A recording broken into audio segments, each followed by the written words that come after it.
Apa? Aku ki dalang kok tok ajari. Lah ya piye mau salah lho. Slendang. Slendang. Nadur sutra kuning. Enanane. Mambu keong. Ngawur ora. Ayo pasrahke Tatin wae. Iki wonten saweran saking Pak Siswanto. Pak Siswanto sapa? Bapake Dek Wildan. Ah kok kowe sing nyekel didum. Lah iki kanggep sindan-sindan tekne mendoakan tadi lho. Oh, apik kuwi ya. Nyosanya cekel sikik. Soale dhek iki nek karo duit ngiyip. Iya. Jenengan mboten, Pak? Ya ora kok ya. Alah sing ngomong sapa? Aku nek karo duit Oh, nyatane. tanggalan rung dadi wae kek IDP ya. Nggih, ngono kok. Piye? Tanggalan urung ana wis kek IDP langsung tampani. Lah ya wong ngumbangane keliya. Lagi pasti kan berarti kabeh butuh duit ngono lho. Lah ya ora masalah, catet ning HP rak ya iso tok arep paling ngundang iso tanggal 2021 iki. Iya, ana Mak. Wis ana Semelang nek ra manggon ki wis ngundang, aku jane wis nolak. Moh Pak, terus setahun melih kula oleh nganu ngenteni kesuwen. Pun to kudu dadi niki regane pinten pun kula saguhi. Niki DP-ne. Nah, ya aku terus ngro duit terus weh lah iki aku. Langsung tak candak ya wis. Ya padha to. Heh? Padha. Lah kuwi rak hakku ora. Lah iki ya hakku. Hakmu ndi iki hake kanca-kanca kok. Lah ya kan ana akune barang. Ora maksudnya aja tok gawa nek tok gawa ki. Mboten tak nehke kuwi lho sapa Lisa. Kudune sasi dinyatus dadi nyelawe nek musuh kowe. Ya talangi teles ya. Apa? Talangi teles. Kok kowe kok anu pedomamu kaya ngono. Lah jenengan nggih mboten. Lah, Tenane. ora. Ha iki lho ana nang kene 400. Ya, iki mau kadung tresno tiwik 100-nya wik panen ndak derani aku ndelekke dit karo kae menungso kae kok iki. Kuwi tiba wik dukuin to. Ora kena bapakmu nggo dolan. Nek dolan ya semono ra cukup kok. Terus apa mau? Ika, kanyo sing nembang 100 lho iki mau njaluk apa gubuk asmara 100. Terus siji sapa nek sing wis nembang? Lisa. Lisa wis nganu sak yuta kok saka Pak Kristianto kok. Lah nggih. Ya wis, berarti iki jatahku 200 iki. Lah aku lajeng nembang lho. Lah kuwi ra entuk to saka Pak Siswanto. Lah iki kan duit le mendoakan, udule nyanyi. Le mendoakan kapan? Iki mau Saiki tak takon doamu mau apa? menapa bentuk baru? Nah, kuwi apa mendoakan kaya ngono kuwi? Lah apa ora baru? Ya ora kok ajeg kok ya. Ya baru. Ming sing jero ki metungul metu. Sing endi to? Ambo. Aku ya nyo kowe 100. Ya. Sendang sutra kuning, ngene nyo. Siap. Nah. Wis. Nuwun nggih. Ambu. Nuwun nggih kok ambu, ambu ya sing sopan. Nuwun nggih Pak Dalang ngono. Nuwun nggih Pak Dalang Sina Nugroho. Iya, ngono kuwi apik ya. Kok nggawa HP ngapa? Lah ra apal e.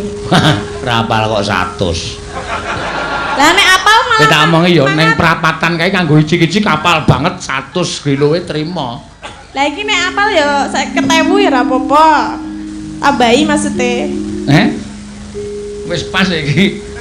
100 ki engko tak nggo bayar wedang. Nggone Wito. Wong wedang wis dikeki kok. Yo, gawe wis. Bawane apa? Hah? Bawane apa? Lah apa? Ya langsung wae. Oh ya. Neno, nano, neno. Nah, Pak no, ini ya enggak apa-apa ya. enggak apa-apa, biasa aja. Saiki apa-apa liwat HP wis iso. Cakepan selendang sutra kuning, nunul nggon tanda mencari tit. Langsung metune Rat. metune selendang sutra kuning kok. Cakepan kok titot-titot ora. Iya. Nggih. Ya. Saiki Ora sok kemis. selendang sutra kuning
Matur sembah nuwun. Ya, ning kowe ora kena lunga. Lah napa? Lah iki ana panyuwunan saka panjenengane apa jenenge iki? PWKS Temanggung. Ya, sing padha rawuh bengi iki nganti nggone ora muat. Ya. Ngono ya, Mak. Iya. Akeh sing padha rawuh, akeh sing padha mrisani lumantar layar-layar ning jaba-jaba kono. Iya. Ki engko nek nganti kowe ora anu nyaosi kanca-kanca PWKS Temanggung wis padha rawuh adu-adu do mlumpuk tekan kene nyuwun podang kuning. Ya. Ki sing wigati siji podang kuning, loro kijing miring. Iya. Kijing miring. Heeh, jane dibenakke malah apik lho, Mak. Iya. Kijing miring. Lah sing napa? Kowe podang kuning kok kijing miringe Elisa. Iya. Oh nggih. Ngono ya. Heeh. Pak dalu pun nggih. Apane? Podang kuning. Ora masalah kok ya. Kok arep ngenyang terus kowe iki. Kok nembang kok meng arep suwala terus. Iya. Nah, kowe nembang-nembang lagi. Ya ora apa-apa wong sing disuwun kowe kok. Iki lho maringi rokok semene akeh iki. Ndi kondene? Lho. Kok iki wong wedok kok udut. Tak ijolke dhuwit ya kena lho. Ora edan kuwi. Omong rokok karo didolke dhuwit. Ya ora apa-apa tak. Kebangetan ora. Tak ijolke gas ya kena. Aku masak. Tak ijolke apa? Gas. Oh. Ya engko sesuk tak paringi. Nggih bawa. Ha iya. Podang kuning komplit engko. Apa jenenge? Kijing miringe Elisa. Bawa ini sing pocong mawon nggih. Pocong ya kena. Aku bingung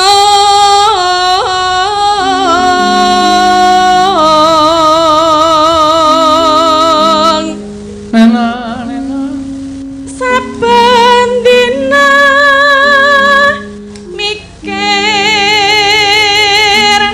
manuk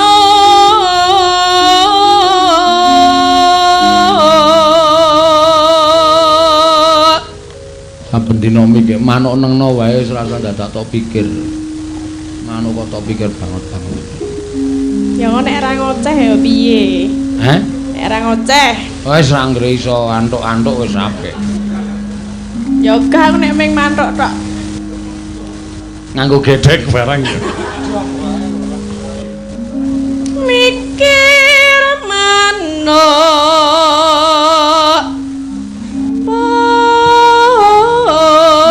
podang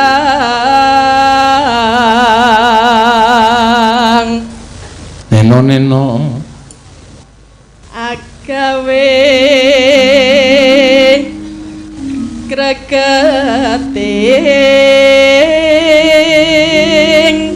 ati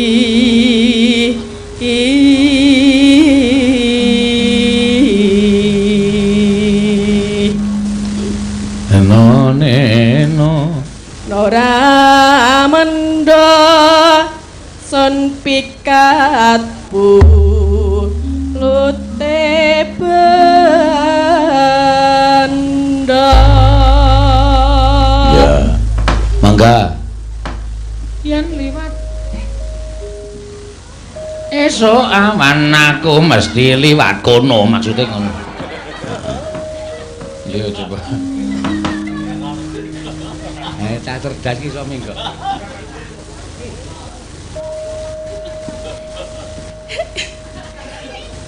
esuk awan ning wis ora kerasa. Boyoran golek sing tak sayang.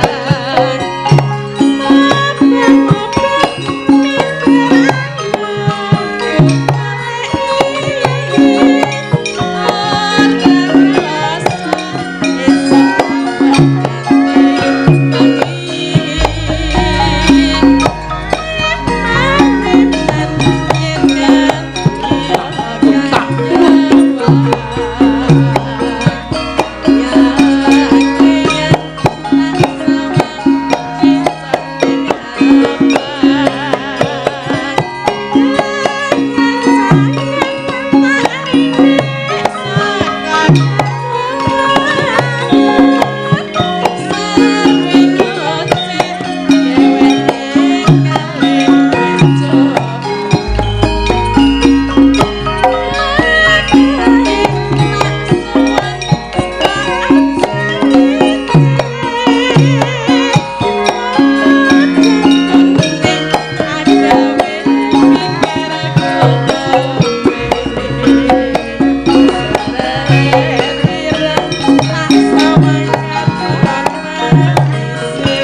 wis lunas. Iya.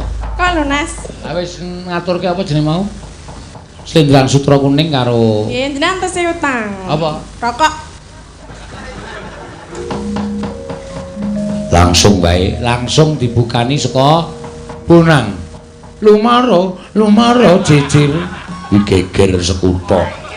Kutane geger mergo kijinge miring. Iya. Ya mangga.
Lagi miring kok dudut. Ayo Mas, kijing miring, kalajeng ning isor watu. Nek rajengking Mas ora metu. Aduh Mas. Wah, Mas. kijing miring ngene kaya dadi seneng. Ayo Mas. Kijing. Santai wae apa nek kurang penak Mas diganjel bantal aduh Mas. Ayo Mas.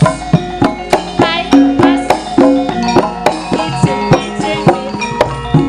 Mana sahabat cacahe telu nek ra dimot Mas ora mlebu. Awan-awan semangat nongko angguren digoreng tapi kawan ya sinden Mas uripe mulya. Ayo Mas, ayo Mas, ayo Mas. Kijing miring kata-kata orang luar di abang ngisar dikejar.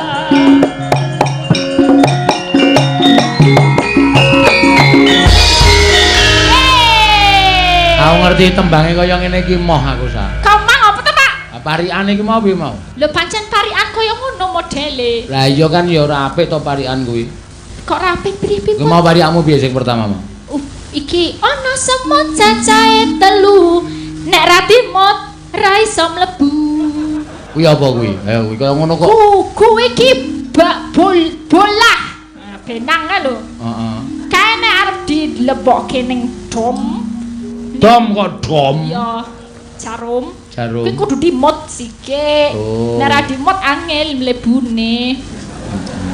Kuwi Terus dom. lihat- Pikiranmu lho sing iki kudune iki sing asosiasine yang bagus. Ora meng aku tok, Kyai semene iki pikirane ngono kuwi kok ya coba sing masih liyane mau ana sing dhuwur dimun ngisor digenjot mau apa mau. Oh, iki tekan kretek. Apa ya, Mam? Tekan kretek katoke mlorot dhuwur diemek ngisor digenjot. Nah, kuwi apa kuwi ayo? Kuwi numpak bet. Nah, Numpak pit piye? Kan setange dimek, diembek iki dipegang. Heeh. Ngisore ya digenjot, nek ora digenjot ya ora mlaku. Ngopo ning nggon? Oh iya ya. Omong numpak pit. Oh no. Rasa ruta. Liyane Mang. Kala jengking ning ngisor watu nek ra jengking ora mlebu. Ah kuwi. Nek ora jengking kok ora mlebu ki maksude piye? Kuwi wong tandur. Wong tandur kudu jengking ben mlebu. Mosok ya mlumah, ya saya ora mlebu. Kudu jengking ben mlebune. Makasih. Endi keplek. Makasih. Ya, sampun, Pak. Ya, apik tenan iya. Kijing miring lagu. Rezeki anak soleh. Apa? Rezeki anak soleh. Rezeki anak kentir. Rezeki anak soleh ora nya tampani sik. Iya. Wis masuk ning nggon aku 2 yuta kowe 1 yuta. Ya, matur nuwun nggih, Pak. Ya. Salim sike. Salim. Ampun kapok nggih. Matur sembah nuwun Pak Seno. Ampun kapok. Pak Tris matur sembah nuwun nggih. Heeh, Pak Tristianto ki sing sesuk lumantar penyanyi Pak Tristianto, Pak Tumiyono, Direktur Bika nimbali neng Klaten. Yo. Oke, tanggal 27 ya. Iya, itu sindene diharap full tim. Oh iya. Iya. Ngono ya. Siap. Yo dijengkeleke anu apa jenenge iki caping gunung. Yo. Sadurunge matur karo para lenggah sa. Matur napa? Lah ya kowe minta maaf selama neng kene kowe berbuat apa? Oh iya, kula matur sembah nuwun matur maaf. Sembah anu nyuwun pangaksami. Nyuwun agunging pangaksami. Heeh. Dumateng sedaya warga Boresan. Bener ya, Pak? Bener, Bansari. Boresan, Pak? Boresan Bansari Temanggung. Boresan Bansari Temanggung. Dene kathah kita kituling atur kula. Kathah lepate ngatur kula ora kita kituling. Aku melu-melu Pak MC kae lho. Aja nek basa. Salah. Kata lepat atur kula nyuwun agunging pangaksami. Duna dungkaping tanduk. Duna dungkaping cendak tanduking kula ingkang lepat kula nggih nyuwun pangapunten. Nah. Nyuwun agunging pangaksami. Nah, karo Pak Siswanto sing kagungan hajat. Kalih Pak Siswanto ingkang bagus dhewe. Kowe kuwi kok kalih Pak Siswanto. Kula matur kalih Pak Siswanto sak kulawarga. Kula nggih matur katur Pak Siswanto sak kulawarga. Dene kula sak kanca benjang nyuwun pamit. Oh, kula sak kanca benjang nyuwun pamit. Matur sembah nuwun sampun diparingi mangan sing kathah. Mangane rasa diucapke. Kan ya matur sembah nuwun. Iya ning kuwi wis dadi kewajibane matur sembah nuwun menawi wonten lepat atur kula anggen kula ngayahi dalu menika. Ya aja dawa alon-alon. Ya, menawi wonten lepat anggen kula ngayahi dalu kalih dalu menika. Dalu-dalu menika. Kalih dalu menika anggen kula ngayahi sak kanca. Kula nyuwun gunging samudra. Samudra ngapa digawa-gawa? Samudra digawa nggo ngrujuk raimu kuwi. Samudra nyapa jaluk Pak, jaluk samudra kenapa? Ora njaluk nyuwun samudra pangaksami. Samudra itu luas, pangaksami iki pangapura. Nyuwun pangapura sing gedhe. Oh, minta maaf yang sebesar-besarnya. Oh, nyuwun samudra pangaksama. Mugi-mugi Pak Siswanto. Mugi-mugi ora mugi-mugi. Mugi-mugi Pak Siswanto sakulawarga pinaringan rejeki ingkang kathah. Supados benjang saged nimbali Pak Seno malih sakonca rombongan. Amin. Nah, putra ingkang dipun kitanaken. Putra ingkang dipun kitanaken. Kitan kuwi ngerti ora ta kita? Kitan iki apa? Supit. Supit ki apa? Supit sing go mangan mie ayam. Deng apa nih? Supit gua mangan bunyu. Hah? Nuni apa tuh? Supit ki ora nggo mangan mie ayam. Supit ki piye kakung disupit ki ngerti ora? Di apa wong lanang? Oh disunat po. Heeh, ngerti ora disunat? Tahu nek disunat tahu, supit ra reti. Disunat ki digapake. digunting kuine. Apane ayo? Burunge. Liarmu ni bingung deh. Burunge ra. Iya, dilangi cucuke men ra ngoceh wae. Oh. Nek ra dilangi po ngoceh wae. Ngoceh wae. Oh, durung tau reti aku. Heeh. Berarti ngene cah cilik-cilik kae ngoceh. Ha iya. Dek gonmu ngoceh ra. Mbok tarungoke. Aku durung tau reti. Ora ngerti wong kuwi ngocehi ra nyiwara kok ming. Ya, mangga dijengglengke sa. Ya, panjen cah. Ayo piye cah pinter kok ya nak. Ya, iki mbiyen ya mesake memelas iki. Sadurunge melu aku uripe iki wis. Nelongso ya, Pak. Nelongso. Panganane trimo sego mambu tak pepe terus mengko tak goreng dadi intip. Sake yo karo Indomie wae yo Indomie nggo 3 dina. Saiki nek mel aku saiki bareng wis. Ayo mulya pawira. Mulya pawira. Mulya pawira dengkulmu kuwi. Maksude panganane wis aneh-aneh. Saiki sabane wis bangsa toko-toko gedhe kuwi. Mangan mie yo ngling ngarani tau jajan karo aku malah ngisin-isin ke aku kok no. Iya, aku ora iso nembung wong tulisane Inggris kabeh kae. Heeh. Iki apa to sak aku ngono iki? Wah, Mojito. Mojito ya. Mojito. Kuwi banyu dinai sirup ono sparklingnya, soda gitu. Soda. Sempakling cawet. Sparkling. Iki sok isen aku ya sok isen lho ngene. Lah ya ora ngerti ki takon. Oh iya, sparkling kuwi soda kae lho. Kono ana minnya, ada jeruk-jeruknya, ada sirupnya. Itu namanya mojito. Mojito, iya. Pira? Banyu kobokan kae yo mirip. Oh, mbenan nek kowe doyan. Kok njur aku ora. Iya, mie barang kae jenenge beda-beda. Spaghetti. Apa? Spaghetti. Ah, ya wis mie ngono wae kok spaghetti. Aku mangan iki sa. Ini namanya spaghetti, Pak. Mie ngono kok spaghetti, wah nganti dedrek padu kan. Iya, ais radong kok ya. Burger. Heeh. French fries. Apa kuwi? French fries. French fries ya apa? Kentang goreng. Ah, mbok wis kentang goreng ngono ya. Ngomong arep nembung kentang goreng kok ilate nganti kecethit. French fries. Aku wegah. French fries. Iya, wis kentang ngono wae wong kene iki malah ngerti kentang. Mula do nandur kentang sama sapa katoke suwek kentange metu.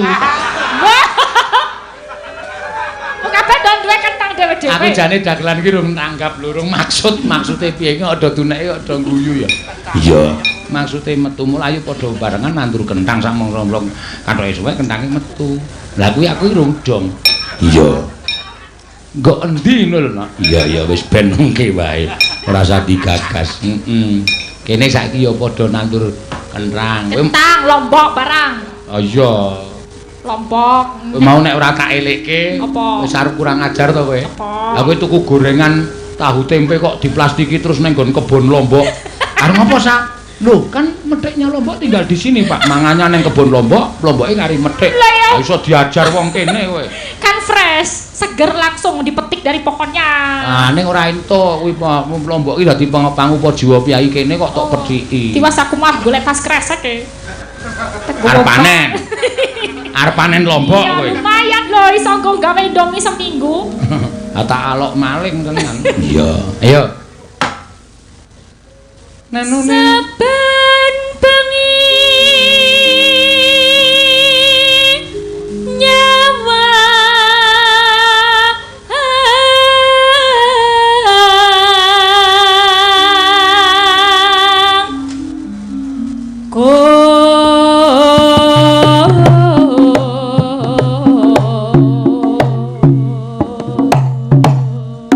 Yo. Ayo. Nah. Iya. Yang ngene iki nek kompak sempak yang ngene. Kompak sempak. Ayo, ya ora apa-apa. Ora apa-apa isik jomblo iki mencolot-mencolot ora masalah. Oh iya. Ya, ha piye kowe entuk wong goresan ngene piye? Poresan ngene entuk apa ya aku? Wah, uripmu malah penak lho, hawane sejuk lho. Entuk lemah, entuk panganan, panganane enak-enak. Terus mengko dulure akeh ya ning kene. Ning kene iki sayange siji. Apa? Ning kene iki nek ngungu bebek, bokonge ana silete. Kok ana silete? Mau sing disuguh awak dhewe separo-separo. Kan nek metu langsung separo, metu langsung separo kene dipasangi silete. Sekali metu ya wis separo ngono ya. Ya pangiritan ekonomis. Mbok ora protes to Pak, wis dine pangan bersyukur ora dijarke wae lho. Aku meng muni kok bebeke ana bokonge ana silete aku. Mangga. Yen memajang mung karo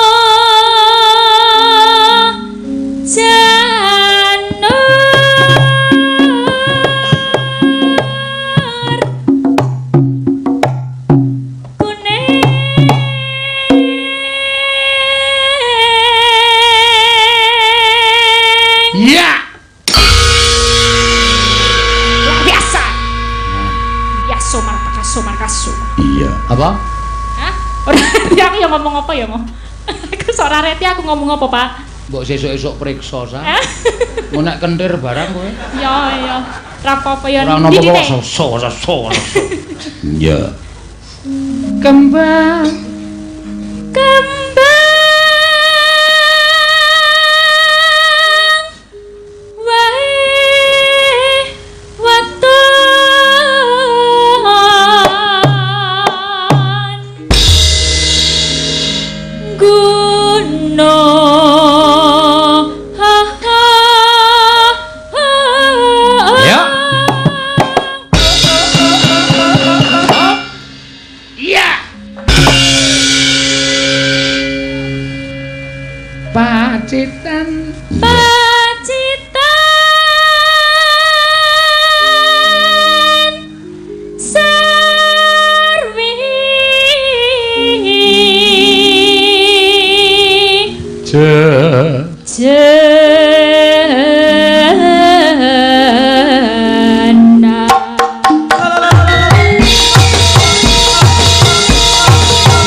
diajar sing ngendang ya wetel wae. Iya, arang isih bocah nom. Nek ndelok gerakane ngene iki lucu, nek ndelok anu polahe Alisa iki nyenengke, ning aja pisan-pisan ngejak lunga dheke. Ngopo? Mirang-mirangke. Kok mirangke kenapa? Aku wis kisinan bola-bali.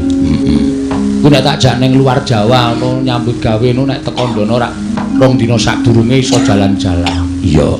Aku tahu lho jalan-jalan karo Elisa iki bareng karo panitiane. Dek iki ning mburiku kuwi ora ngerti nek ngematke aku terus. Iya. Pas liwat ning nggon toko sing nuwun sewu mamerke busana ndelo wong wedoke lho kan ana patung sing dikathoki dina IBH kae to. Lah aku noleh iki manekin. Heeh. Aku noleh ndelokke ngematke di. Hayo! Hayo matane jenengan delok apa? Kuwi ora wong edan kuwi dalang kok denekke matane cenanangan kuwi. Lah ya ngisin-ngisinke ya nggone wong wedok ya ana lampune ya ben ketok tapi kan ya wis padha wis ketok kok dipatke cedak-cedaki ngopo ya Pak Senang apa ngono lah. Ah iya ya mung ngematke kok ora apa-apa to ya. Iya goleke bojoku tak kok. Ming ukurane ora apal. Oh. Ya ora apa-apa. Malah apal ukurane nggone wong liya.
Oh,